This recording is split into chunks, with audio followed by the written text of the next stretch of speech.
O rasga-mortalha é uma coruja branca. Dizem que sempre que alguém está prestes a morrer, ele se aproxima, batendo suas asas e cantando de forma assombrosa, colocando para correr o mais valente dos peões. Lembro que a primeira vez que o vi, eu era uma garotinha de apenas 10 anos. Morava na casa dos meus avós em um pequeno povoado com poucas casas e muita vegetação. Meu avô havia adoecido há algumas semanas e desde então só ficava deitado na cama. Eu brincava com os meus primos do lado de fora de casa quando escutamos aquele som assustador.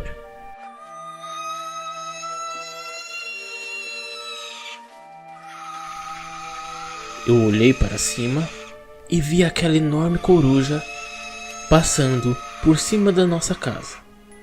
Ela ia e voltava, batendo suas asas, deu algumas voltas e parou sobre o telhado. Ficou lá parada por 1 ou 2 minutos, enquanto parecia nos encarar. Depois, levantou voo, sempre soltando aquele canto assustador, e se foi. Eu corri e contei à minha avó o que tínhamos visto.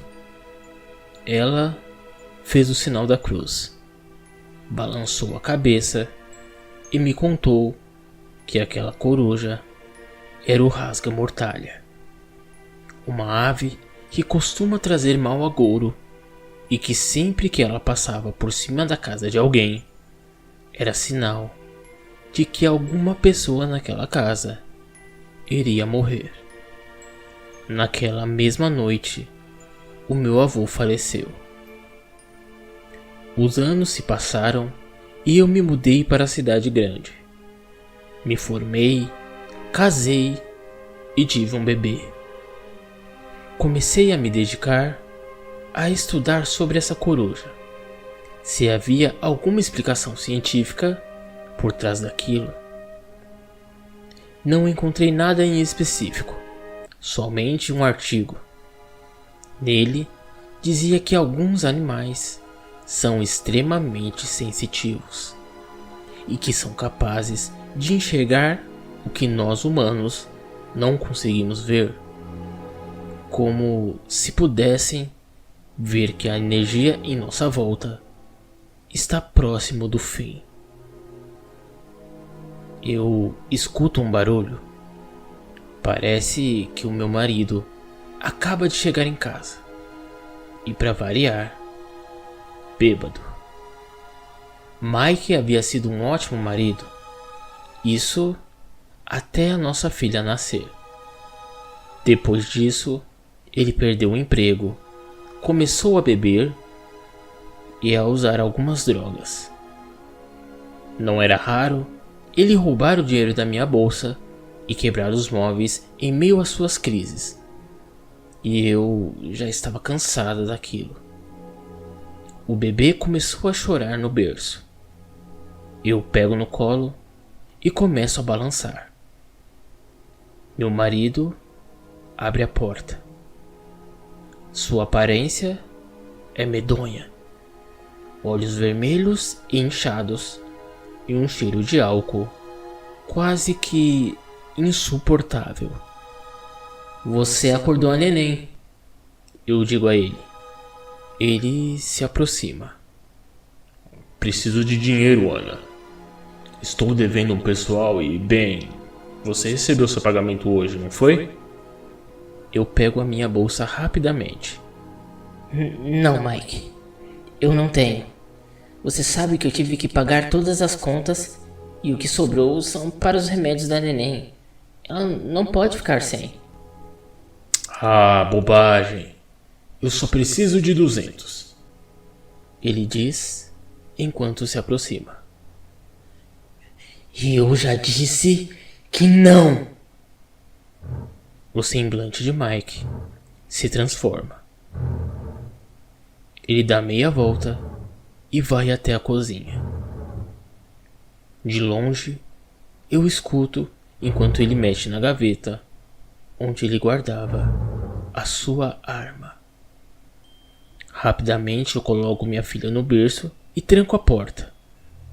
Vejo Mike no fim do corredor, segurando seu revólver. Meu coração dispara.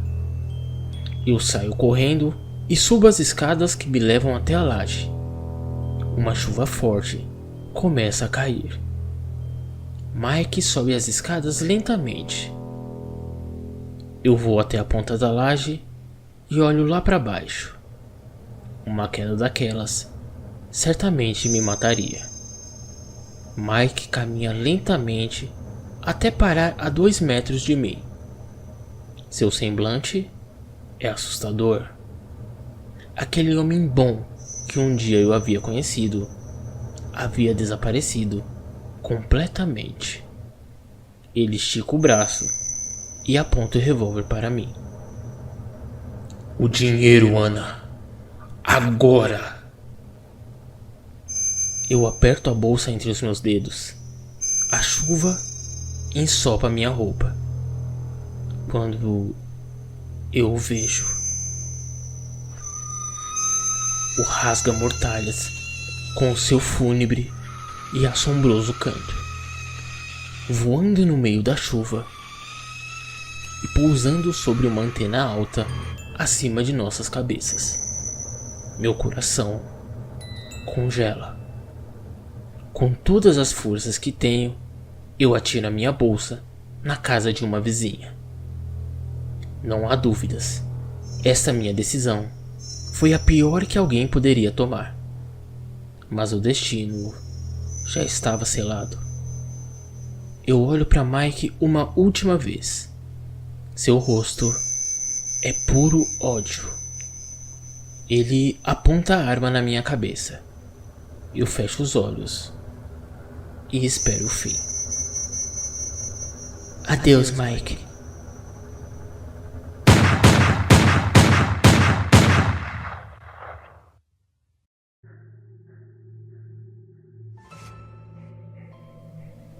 Eu acordo mais tarde, deitada no sofá. A vizinha Beth está com minha bolsa nas mãos. Uma policial está com minha neném no colo. O que houve? A vizinha responde. Você desmaiou, meu bem. Acho que o choque foi grande.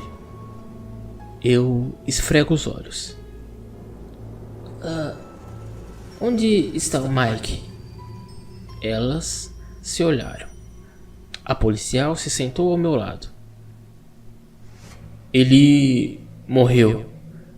Parece que alguns traficantes para quem ele devia vieram aqui durante a chuva e atiraram várias vezes nele. Assim que você estiver melhor, pegaremos um depoimento seu, tudo bem? Eu me encosto no sofá. Pego minha bebê nos braços, me levanto e subo as escadas até a laje. Alguns policiais estão circulando por ali. Eu olho para cima em direção à antena, só para ter certeza de que ela realmente havia ido embora.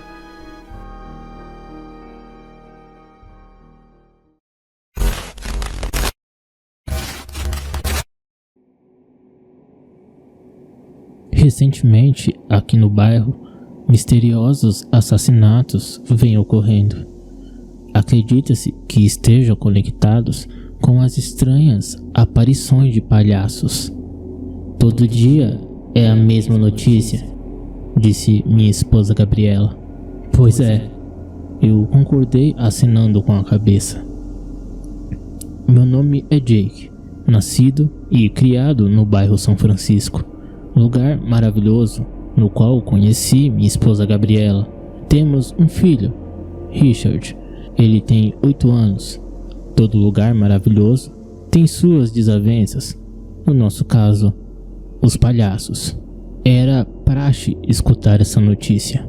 Homem é encontrado morto. Causa da morte: espancamento. Vítima encontrada totalmente desfigurada, contendo inúmeras fraturas, desde o crânio até as pernas. Logo de cara, era possível associar aos palhaços, aqueles bastardos. Até determinado momento, eu realmente não ligava para eles. Eles espalhavam o caos? Sim, mas nada ao ponto de me fazer tomar uma atitude. Afinal, não era problema meu. No entanto, alguns dias foram mais que suficientes para me convencer do contrário. Certo dia, meu filho estava na casa de um amiguinho no bairro. Algumas horas depois, comecei a sentir sua falta. Sua ausência me deixava angustiado. Portanto, fui buscá-lo a pé. Ao chegar lá, o pai do outro garoto disse que meu filho já havia ido embora, sozinho. No momento, tive a insana vontade de matá-lo. Como que ele poderia deixar uma criança caminhar sozinha com esses palhaços à solta? Como eu não me deparei com meu filho durante o percurso? Saí correndo sem dar uma explicação sequer para aquele idiota. Refiz o caminho. Dado momento, em um beco escuro, onde a ausência de luz predominava, vi uma silhueta. Era formada por luzes refletidas do sol, por raios solares que se perderam errantes. A silhueta se assemelhava de um palhaço. Uma onda de medo e pavor tomaram conta do meu ser. Entretanto, não era uma opção fugir, sabendo que o meu filho poderia ser uma vítima em potencial. Peguei um pedaço de cano que estava nos arredores. Me aproximei lentamente até sua localização. Meus passos não disseminavam ruídos. Assim que cheguei perto o suficiente, ergui o cano acima da cabeça daquele palhaço e, sem muito esforço, comecei a bater. Bati incessantemente. Só parei quando me certifiquei que ele estava morto. Limpei minhas digitais do cano e o soltei ao lado do corpo. Havia feito o bem. Um dia eu seria reconhecido como um herói. Naquela noite, meu filho não apareceu. Registramos o seu desaparecimento. Acho que quando peguei aquele palhaço, já era muito tarde. Eu e minha esposa nos lamentamos pelo resto da noite. Não havia mais nada que pudéssemos fazer a não ser esperar. Foi uma noite muito triste. Ressentimentos rondavam o ambiente. No dia seguinte, ao acordar, ao invés de me deparar com minha belíssima esposa na cozinha, me deparei com um asqueroso palhaço. Será que ele tinha vindo para se vingar do falecido amigo? Esse era mais alto que o outro, porém, nada me impediria de matá-lo. Aproveitando que ele ainda não havia me visto, peguei um espeto de churrasco que estava no canto direito da cozinha e comecei a ir em sua direção. Contudo, em um breve momento, deixei o metal se chocar contra o chão. Desta forma, fazendo um ruído metálico propagar-se no ar, alertando sobre minha presença. O palhaço asqueroso me encarou, me olhava com aqueles olhos ridículos. Aquilo só fazia minha raiva aumentar. Corri em sua direção e, em um único golpe, enfiei o espeto no seu pescoço branco. Ele tentou puxá-lo na tentativa de se livrar do espeto, mas eu forcei novamente para garantir sua morte. Por fim, cedeu.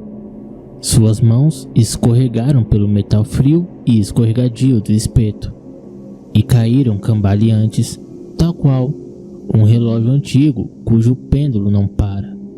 Seu corpo morto exalava um odor fétido, pelo menos para as minhas narinas.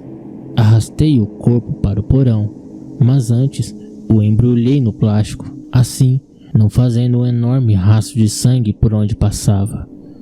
O deixei por lá. Futuramente, revelaria que encontrei um palhaço morto em meu porão. Limpei a cozinha com água sanitária e logo em seguida me deitei no sofá. Estava exausto. No mesmo dia, porém, um pouco mais tarde, a campainha da minha casa tocou. "Polícia!" gritou alguém. Meus batimentos aceleraram e comecei a transpirar. Todavia, logo passou. Afinal, como teriam chego até mim? Sr. Jack, sentimos lhe informar que o seu filho foi morto em um beco a pancadas por um cano de aço.